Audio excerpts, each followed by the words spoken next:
bone density. She's like, when you have gender reassignment surgery, you're taking estrogen, which actually preserves bone density. She's like, not only do they have less bone density once they become a woman, they might have more. Whoa. Because you're preserving it. Like, you're not going to automatically be just like a woman in a year or so. I don't think surgeons, I mean, I know too much about doctoring from having spent 1,000 years with my wife's medical education to believe that doctors have the capacity to magically change a man into a woman.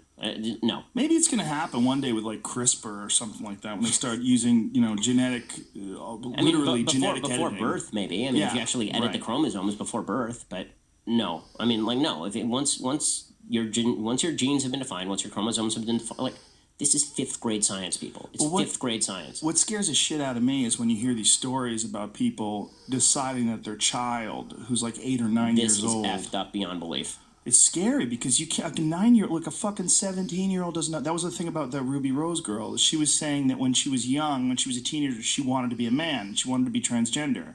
And that she had gone through that phase, and now she's so happy that she didn't do anything. Right. Well, they say that 80% of kids who experience any sort of gender dysphoria as children grow out of it. So when you have a society that reinforces it, and then in Canada, they're passing laws now that say that if a kid says, you have a girl, and the girl says, I'm a boy, and she's 3, that the government can come into your house and take the kid, because obviously if you don't want to humor the kid and get the kid treatment or surgery or hormone blockers, then you're obviously doing something wrong to the kid. This is just...